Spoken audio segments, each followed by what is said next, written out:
2 साल बेमिसाल। और अब देखिए आपका अपना न्यूज़ 24 एक्सप्रेस नए अंदाज। नमस्कार, आप देख रहे हैं न्यूज़ 24 एक्सप्रेस और मैं हूं नेहा परिहार आपके साथ। आइए रुक करते हैं आज के बुलेटिन की ओर।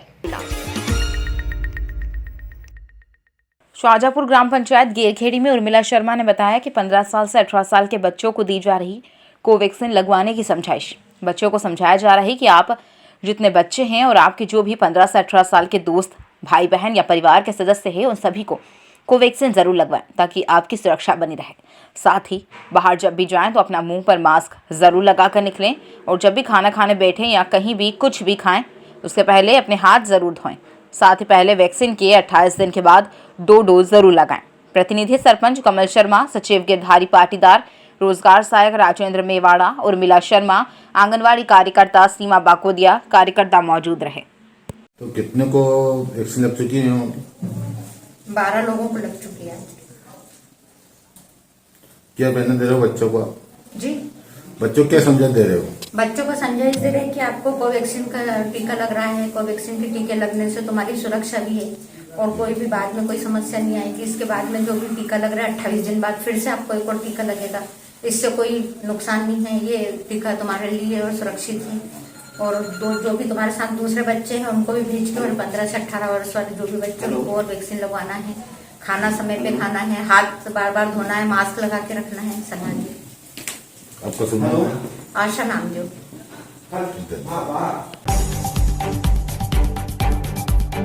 कानपुर विधानसभा से निर्दलीय प्रत्याशी उमेश कुमार ने विधायक बनने से पहले ही गोलभट्टा की सालों पुरानी जलभराव की समस्या का निदान कर दिया। जल्द ही उनका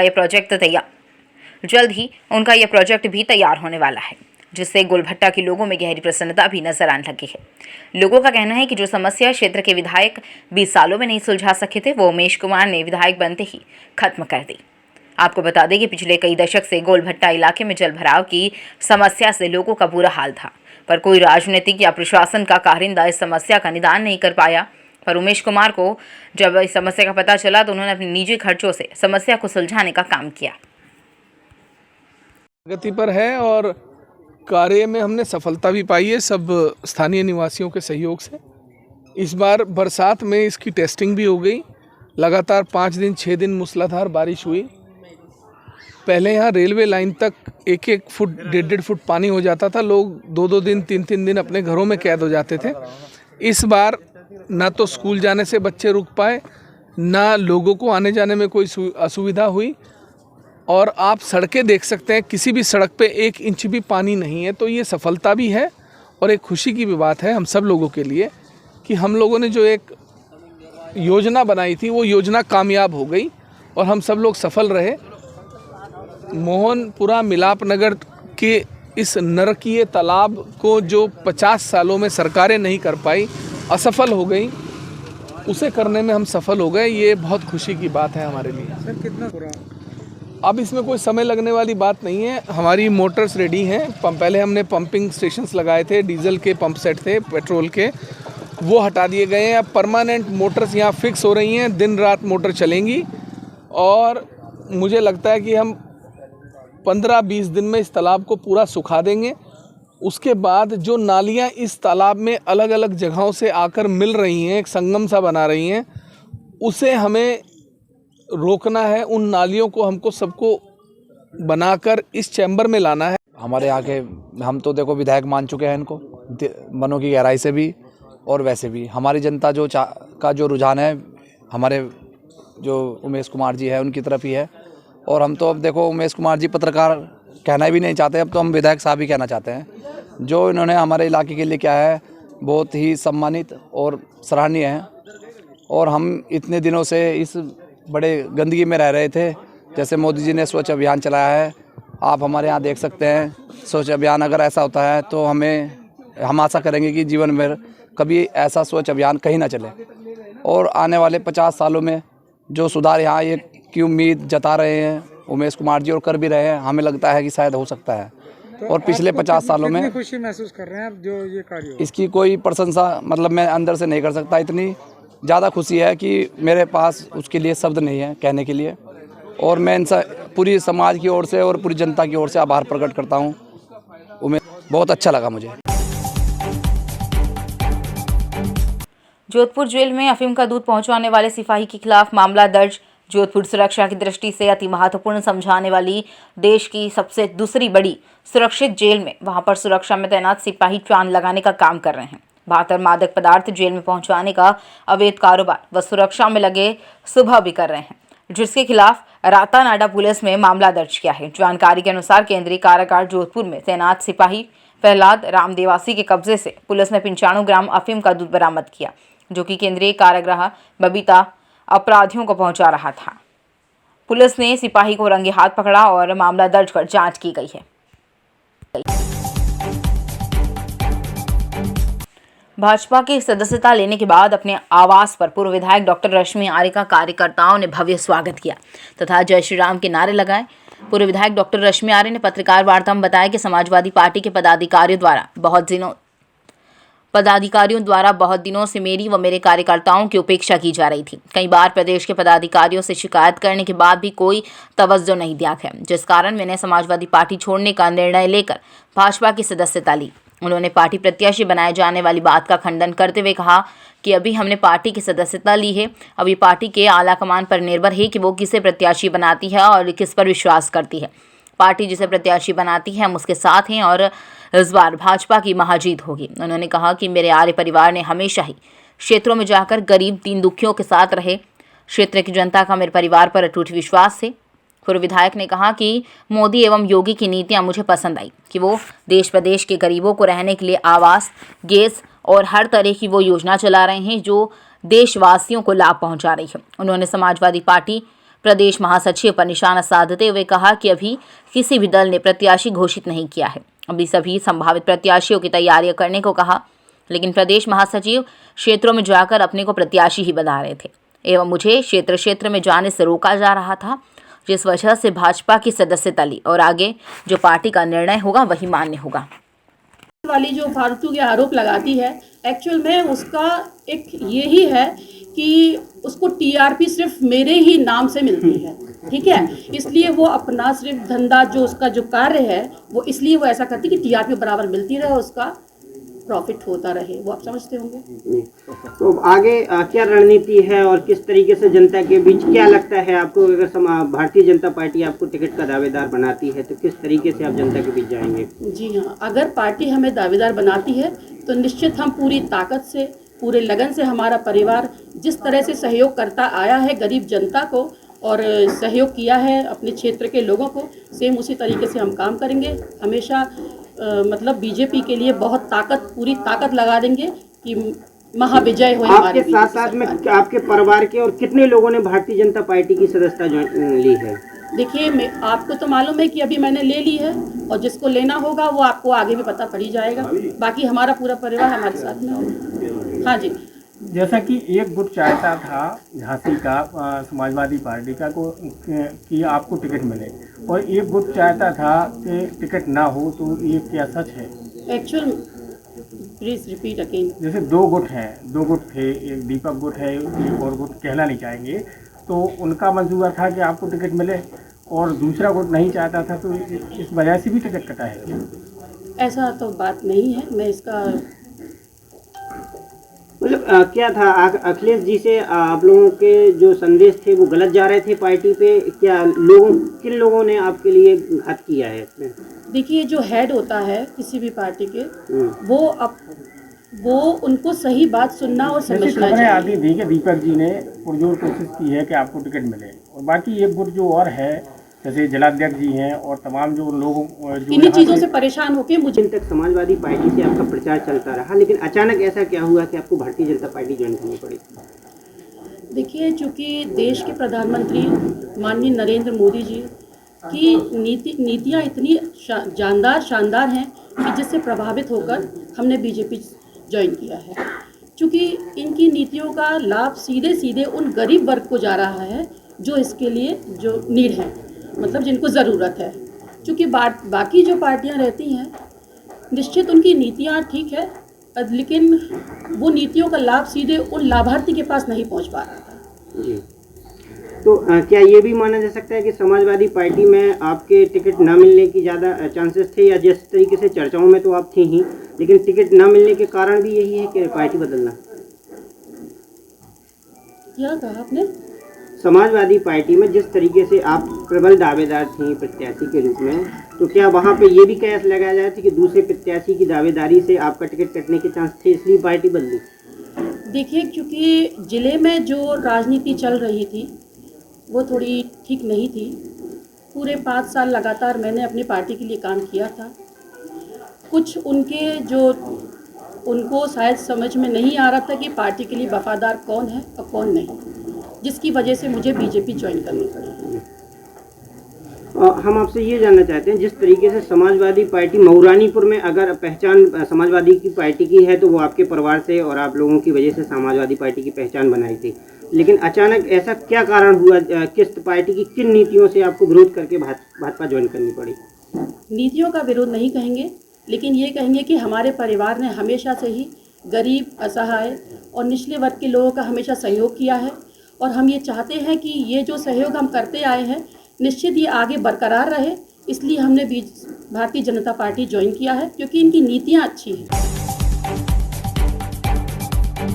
यूपी के बुलंदशहर में विधानसभा चुनाव को प्रभावित करने के लिए बनाए जा रहे अवैध हथियारों पर पुलिस ने रेड मारकर भारी मात्रा में अवैध हथियार बरामद किए हैं। साथ ही अवैध हथियार बनाने में प्रयोग होने वाले उपकरणों को भी जब्त किया। इस समय पुलिस चुनाव के मद्देनजर अवैध हथियार सप्लायर व अवैध हथियार बनाने की फैक्ट्रियों पर लगातार भांडा फोड़ रही है। जानकारों की माने तो बुलंदशहर बारूद के ढेर पर टिका है।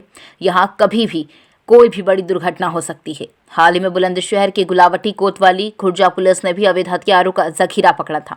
वहां पर भी बड़ी मात्रा में अवैध हथियार बनाए जा रहे थे, और हाल ही में गुलावटी व खुर्जा पुलिस ने भी कई दर्जन अवैध हथियार व हथियार बनाने के उपकरण बरामद कर पकड़े गए अभियुक्तों को जेल भेजा है।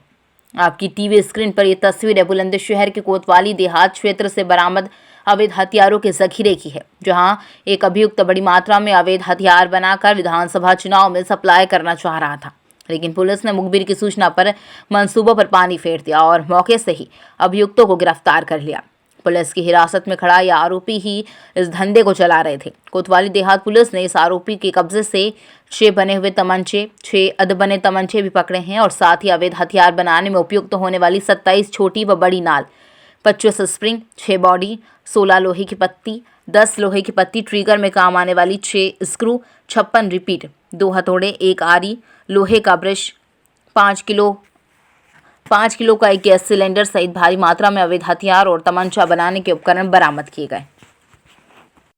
सर, एक अवैध शस्त्र तैयार करने वाली फैक्ट्री का भंडाफोड़ हुआ है। कैसे पुलिस को ये जानकारी मिली थी कि ये फैक्ट्री चलाई जा रही है, और क्या कुछ पुलिस ने यहाँ से बरामद किया है? ऐसा विधानसभा चुनाव के मद्देनज़र हम लोग अपराध और अपराधियों के खिलाफ जो कार्रवाई कर रहे हैं, उसके तहत हमारी स्वाट की टीम और कोतवाली देहात की टीम लगी हुई थी। इसी के मद्देनज़र इन लोगों ने धर्मपाल, जो नरसेना कराने वाला है, उसको पकड़ा, और उससे जब पूछताछ की गई तो उसने बताया कि हम लोगों द्वारा इस तरह के अवैध असलहे बनाए जाते हैं और जिनकी सप्लाई की जाती है। और सूचना पर इन लोगों ने दबिश दिया और इसमें बरामदगी हुई, जिसमें लगभग 10 बने हुए असलहे, उसमें 3 रिवाल्वर हैं और 6 तमंचे हैं, और एक अधबनी, एक और जो अधि टाइप की होती है, बड़ी बंदूक होती है, छोटी बंदूक होती है, वो है। और इसी प्रकार 13 अन्य जो अधबने असलहे हैं वो भी वहाँ पर प्राप्त हुए हैं। असलहा बनाने में जो मशीनरी और औजार उपकरण की आवश्यकता होती है, वो सारी चीज़ें बरामद हुई हैं। इस प्रकार इन लोगों को एक बड़ी सफलता मिली है। इसमें इसका एक साथी जो पूर्व में भी इसके साथ रहा है, वो भाग गया है, उसको नामजद किया गया है, उसके खिलाफ भी कार्रवाई कराई जाएगी। यह पूर्व में भी अवैध फैक्ट्री में और तमंचे में और अन्य घटनाओं में शामिल रहा है और जेल गया हुआ है। क्या आरोपी की पूछताछ में ये पता चल सका सर कि कहाँ इन्होंने अब तक ये हथियार बेचे थे और कितनी कीमत में बेचते थे हथियारों को? इन्होंने बताया है कि जो तमंचे थे इनके 3 से 4 हज़ार में बिकते थे, और जो इनके रिवाल्वर या इस तरह। वक्त हो चला है एक छोटे से ब्रेक का, फिर मुलाकात होगी ब्रेक के बाद।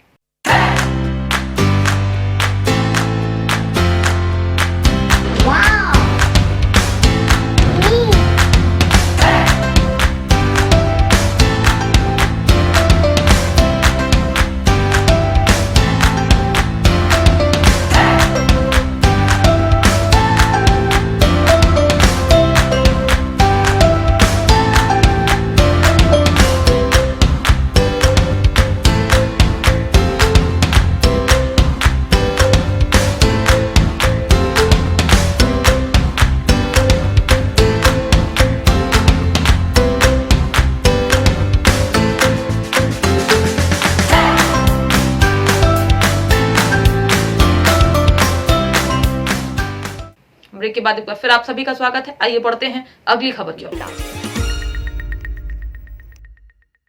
विगत दिनों कांग्रेस के कार्यकर्ताओं को जिला प्रशासन द्वारा चुन चुनकर निशाना बनाया जा रहा है। कांग्रेस कार्यकर्ताओं पर अतिक्रमण का आरोप लगाकर जिला प्रशासन ने तकरीबन 20 से अधिक कांग्रेस कार्यकर्ताओं के मकान व व्यावसायिक संस्थानों को जमींदोज कर दिया। कांग्रेस के वरिष्ठ नेता गोपाल इंजीनियर ने आज इस आशय का ज्ञापन कलेक्ट्रेट कार्यालय में कांग्रेसी कार्यकर्ताओं के साथ जोरदार नारेबाजी के बीच अपर कलेक्टर रवि वर्मा को सौंपा। ज्ञापन के माध्यम से गोपाल इंजीनियर ने जिला प्रशासन के समान मांग रखी कि इस तरह की एक तरफा कार्रवाई तत्काल रोकी जाए, पीड़ित परिवारों को समुचित मुआवजा दिया जाए व दोषी अधिकारियों के खिलाफ जांच के आदेश दिए जाए, अन्यथा जिले में कांग्रेस अग्र आंदोलन करने को बाध्य होगी। लोगों के साथ आप आए और इनके मकान तोड़े, प्रशासन ने आपने ज्ञापन दिया, पूरा मामला क्या है?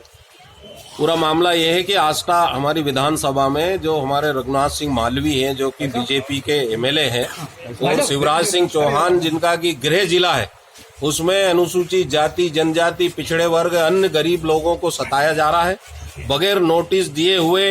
हाल ही में 12 तारीख को नीलबढ़ में 12-13 मकान गरीब लोगों के तोड़ दिए और पक्षपात पूर्ण तोड़े गए। दूसरा, प्रशासन सुनने को तैयार नहीं है।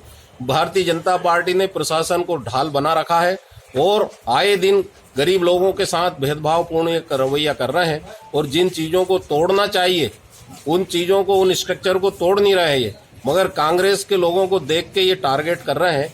हम मांग करते हैं कि इस टाइप की ये कार्रवाई तुरंत रोकी जाए, नहीं तो प्रदेश स्तर पर इसका व्यापक विरोध करेंगे, धरना प्रदर्शन करेंगे। मथुरा कड़ाके की ठंड को देखते हुए मथुरा नगर निगम द्वारा जगह जगह रेन बसेरे की व्यवस्था कर रखी है। आज हमने भूतेश्वर चौराहे के निकट रेन बसेरे का निरीक्षण किया, जहां पाया कि 15 लोगों की व्यवस्था है और यहां रुकने वाले अतिथियों को चाय, सैनिटाइजर, मास्क निगम के द्वारा उपलब्ध कराया जा रहा है। हम हैं मथुरा भूतेश्वर चौराया। सर्दी का इस समय मौसम चल रहा है, कड़ाके की ठंड है। उत्तर प्रदेश सरकार के द्वारा जगह जगह रेन बसेरा की व्यवस्था की गई है। निःशुल्क सेवा है। यहाँ जो भी व्यक्ति रुकना चाहे वो रुक सकता है।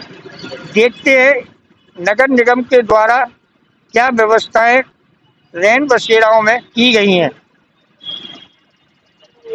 चलते हैं, देखते हैं कितने लोग इस समय रेन बसेरा में निवास कर रहे हैं।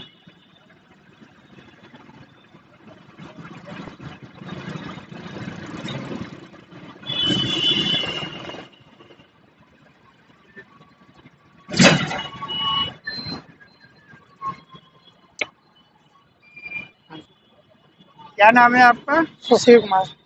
सुशील कुमार। अच्छा, आप नगर निगम की तरफ से हो यहाँ? हाँ। यहाँ क्या व्यवस्था है निगम के द्वारा? यहाँ सोने की व्यवस्था है, सैनिटाइजर है, मास्क, पानी, रात को ठहरने की व्यवस्था है। कितने लोग यहाँ पे ठहरते हैं? 15 लोग। 15 लोग। और उससे ज्यादा आ जाए तो स्टेशन के पीछे रेन बसेरा, उसमें भेज देते हैं। उसमें भेज देते हैं। तो यहाँ मास्क कहाँ है? मास्क, अच्छा, मास्क की व्यवस्था है। आपने तो मास्क लगाया नहीं है? बेटा बैठा हुआ था यहाँ पे, मास्क मेरा। अच्छा, तो जो लोग यहाँ पे ठहरते हैं सर्दी में, उनके लिए निगम के द्वारा क्या क्या पूर्ण रूप से व्यवस्था है? सोने की व्यवस्था है, गैस हीटर है, पानी है, सैनिटाइजर है वगैरह धोने के लिए। अच्छा। तो अभी ये लोग, अभी तो आपके यहाँ सब खाली पड़े हुए चले गए ना सभी लोग? अच्छा, ये कब आते हैं? शाम को आते हैं? हाँ, तो क्या ये परमानेंट लोग हैं? नहीं, जैसे घूमने आ रहे हैं या बस नहीं मिली, उनकी स्वेट ट्रेन है। अच्छा, ये निगम के द्वारा ये व्यवस्था है रेन बसेरा। यहाँ पे सर्दी को देखते हुए यात्रियों को रुकने की यहाँ व्यवस्था की गई है। यहाँ 15 बिस्तर है इस समय, दिखा सकते हैं हम।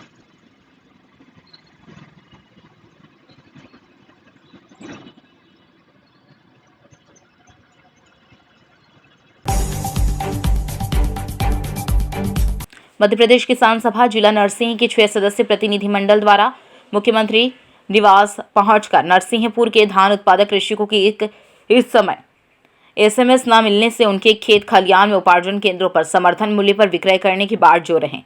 किसान की समस्याओं को लेकर पहुंचे मुख्यमंत्री के दरबार भोपाल किसान सभा ने किसान हित में तत्काल विचार कर निर्णय लेने का आग्रह किया।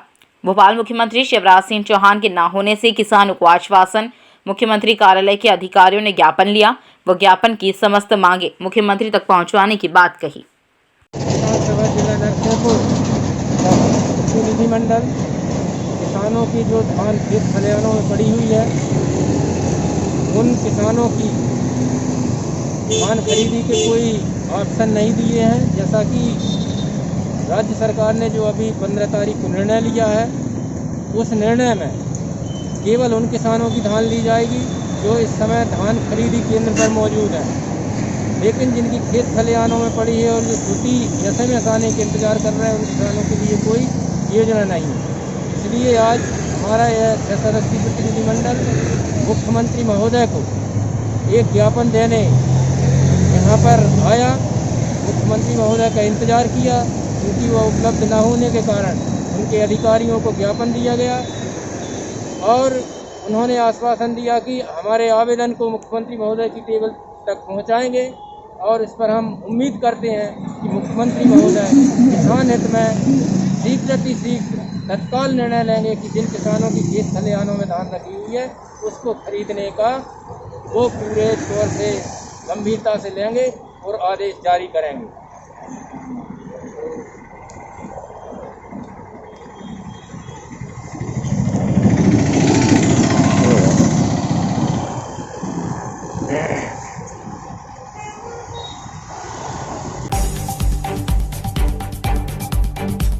पीरान कलियर विधानसभा से पूर्व विधायक हाजी फुरकान अहमद ने बेलडा गांव के लोग विकास कार्य न कराने को लेकर खासे नाराज नजर आ रहे हैं। बेलडा गांव के लोगों ने अब आम आदमी पार्टी के प्रत्याशी इंजीनियर शाहबाद आलम को सपोर्ट करने का मन बनाते हुए पूर्व विधायक का विरोध किया। उनका कहना है कि आम आदमी पार्टी के मुख्यमंत्री अरविंद केजरीवाल ने दिल्ली में इतना अधिक विकास कार्य किए हैं कि जो आज तक किसी प्रदेश की सरकार ने नहीं किए। इसलिए इस बार वह आम आदमी पार्टी के प्रत्याशी शाहबाद आलम को ही वोट देंगे ताकि उत्तराखंड में भी आपकी ही सरकार बन सके। मेरा नाम तस्लीम है। फुरकान अहमद जी ने आज तक के कोई काम नहीं कराया यहाँ पे। बेल्डे में लाइट की समस्या है बहुत बड़ी, और जी जो गरीब गुरबा पड़े हैं, खाने की समस्या है, किसी पे मकान नहीं है, किसी पे पेंशन नहीं है, किसी पे कोई रोज़गार नहीं है, कोई नौकरी नहीं आज तक लगवाई। बहुत बड़ी समस्या है यहाँ की, जो आज तक आके नहीं देखा किसी का कोई मर। निगाह में बदलाव चाहिए। अभी बार विधानसभा जो कलियर है, हमें ये विधायक चाहिए नहीं, ठीक है। हमें चाहिए आम आदमी पार्टी वाला सादा वाला, पढ़े लिखे आदमी, अच्छा आदमी, ठीक। कि जो बदलाव दिल्ली में हुआ, हम ये चाहते हैं हमारे उत्तराखंड में वही बदलाव है जो दिल्ली के अंदर हुआ है। हमें दिल्ली वाला बदलाव चाह रहे हैं यहाँ भी उत्तराखंड में। नहीं किया, कुछ काम नहीं किया इन्होंने। पूरी समस्या है, समाधान तो कुछ हुआ नहीं आज तक के। सड़कों का कोरोना में 2 साल हो गए, किसी से हमारे गांव में कोई विकास नहीं कराया। मेरा मकान है चदरों का मकान है, कोई सरकारी मकान या कोई इस तरह का कार्यकाल सरकारी मेरे घर पे नहीं आया। मैं ग्राम बेल्डा जुल्फ़कार अली 10 साल पूर्व फुरकान अहमद ने गांव में आके कोरोना काल के अंदर कोई आदमी के घर से किसी का हालचाल नहीं पूछा, कोई समस्या नहीं पूछी किसी की भी, और उसने ऐसी कोई सरकारी जैसे सड़क वगैरह है, आप देख लो गांव में आके चारों तरफ गड्ढे वड्ढे हो रहे और वो हो रहा। वैसे चारा पढ़ा लिखा विधायक चारा, इसका सादा वालम इसका हमारा विधायक नया बनेगा, और जैसे सरकार दिल्ली चला रही ऐसी सरकार हमें चाह रही उत्तराखंड के अंदर। ये सादा वालम है। खबर सिडकुल हरिद्वार से है, जहां देर शाम को सिडकुल रोशनाबाद स्थित मेट्रो हॉस्पिटल में लापरवाही बरते जाने पर जिला पंचायत पूर्व अध्यक्ष राव आफाक ने निंदा करते हुए नाराजगी जाहिर की। प्राप्त जानकारी के अनुसार रोशनाबाद के एक ग्रामीण आदिल को मेट्रो हॉस्पिटल में इलाज के लिए ले जाने के बाद मेट्रो हॉस्पिटल की डॉक्टर नदारद मिलने पर राव आफाक अली ने अस्पताल पहुंचकर हालात देखते हुए थाना सिडकुल पुलिस को मौके पर बुलवाया। राव आफाक ने मेट्रो हॉस्पिटल में तैनात डॉक्टर पर आरोप लगाते हुए कहा कि डॉक्टर अस्पताल के अंदर ही है, लेकिन शराब के नशे में होने के कारण यहां हमारे सामने मरीजों को देखने के लिए नहीं आ रहे हैं। उन्होंने जानकारी देते हुए बताया कि जिस मरीज को यहां लाया गया है वो वेंटिलेटर पर है। ऐसे में मरीज की जान को खतरा बना हुआ है, जिसे लेकर मेट्रो हॉस्पिटल में लापरवाही बरती जा रही है। राव आफाक का कहना है कि मौके पर जो डॉक्टर मौजूद है वो 4th क्लास के हैं। वह राव आफाक ने आरोप लगाते हुए कहा कि हॉस्पिटल से ना तो मरीज को रेफर किया जा रहा है और ना ही मरीज का इलाज किया जा रहा है। मेट्रो हॉस्पिटल की इस लापरवाही पर पूर्व जिला पंचायत अध्यक्ष राव आफाक व बीमार व्यक्ति के परिजनों ने मेट्रो हॉस्पिटल परिसर में जमकर हंगामा किया। उसके बाद ड्यूटी पर तैनात डॉक्टर ने मरीज को रेफर कर दिया और अस्पताल प्रबंधन की इस कार्यशैली से नाराज पूर्व जिला पंचायत अध्यक्ष राव आफाक अली ने लापरवाही दोषी डॉक्टर के खिलाफ कार्रवाई कराने की बात की। साहब ने यहाँ दरोगा जी को भेजा। अब दरोगा जी है वो कह रहे हैं इसको हम इमरजेंसी में भर्ती करेंगे। भाई अभी इमरजेंसी में भर्ती कर लो और इसका जो स्पेशलिस्ट डॉक्टर है उसे दिखाओ। अभी एक डॉक्टर है वो कह रहे हैं मैं MBBS हूँ, नाम बताओ। वो नाम बताने को तैयार नहीं, अपना चेहरा दिखाने को तैयार नहीं। यहाँ 4th क्लास को रात को रखा। बड़े डॉक्टर यहाँ जो है वो नहीं रहते। वो आपको पता है वो अपना मौज मस्ती में अपने कहीं रहे होंगे कैटरिंग में। जब हम 2 घंटे से कह रहे हैं कि उस स्पेशलिस्ट को बुलाओ जो इस मरीज का स्पेशलिस्ट है, वो 2-3 घंटे से हमारे बीच में क्यों नहीं आ रहे? वो देख कर मरीज को बता देते कि भाई ये मेरे बस का नहीं है और आप इसे बाहर ले जाओ। हम इसे ले जाते जॉलीग्रांट, दिल्ली और एम्स कहीं भी। अब ना तो कोई आ रहा, केवल 4th क्लासों के बहाने ये जो है इस क्षेत्र को लूट रहे हैं। ये हॉस्पिटल हमारी सरकार सलेमपुर की जमीन में बना हुआ 50 रुपये बीघा जमीन एक्वायर करी थी जब हमारे बुजुर्गों की ये जमीन है, और उसमें जो 50 रुपये बीघा से सरकार ने लेकर इन हॉस्पिटल को दे रखी फ्री में। अब ये अगर हमारा इलाज नहीं करेंगे। आदिल रोशनाबाद सलेमपुर का रहने वाला मेरे गाँव का, वो परसों यहाँ आए। इन्होंने कहा जी डॉक्टर यहाँ है नहीं, कल संडे है और हम इसे देख नहीं सकते। वो इसको ले गए वहाँ मैक्सवेल में, वहाँ भर्ती करा। आज डॉक्टर से यहाँ पूछ के गए हॉस्पिटल में कि भाई उसे लिया हुआ आपका डॉक्टर आ गया, कहाँ लिया हो? आज तो सोमवार है। आज इसको अब ये लेकर आए यहाँ छुट्टी करा कर मैक्सवेल से। अब ये कह रहे हैं कि यहाँ ये हम इसको जो है कोई इलाज नहीं है और डॉक्टर साहब यहाँ है नहीं। मैंने कहा भाई डॉक्टर साहब कहाँ गए? आप हमें लिख के दे दो कि यहाँ इसका इलाज नहीं है और डॉक्टर यहाँ है नहीं। डॉक्टर यही है कहीं, और मुझे पता चला है विशेष सूत्रों से वो कहीं ड्रिंक करे जो है डॉक्टर जो है पड़े हैं और वो ड्रिंक के चक्कर में यहाँ नहीं रहे। हम 2 घंटे से यहाँ बैठे हैं। हमने शेड्यूल इंस्पेक्टर साहब को फ़ोन करा। हमारा मरीज वेंटिलेटर पे है। भाई वेंटिलेटर पे उसका ऑक्सीजन खत्म हो गया था। अभी दूसरी एम्बुलेंस से ऑक्सीजन का सिलेंडर मंगा कर हमने जो है वो मंगाया और लगाया, नहीं तो अब तक मरीज जो है वो कुछ भी गड़बड़ हो सकता था। और यहाँ जो है 4th क्लास को इन्होंने भेज रखा। वो कह रहे ले जाओ यहाँ इलाज नहीं। हम ये कह रहे हैं आप इसी या तो रेफर करो। आज के बुलेटिन में फिलहाल इतना ही। बने रहिए न्यूज़ 24 एक्सप्रेस के साथ। नमस्कार।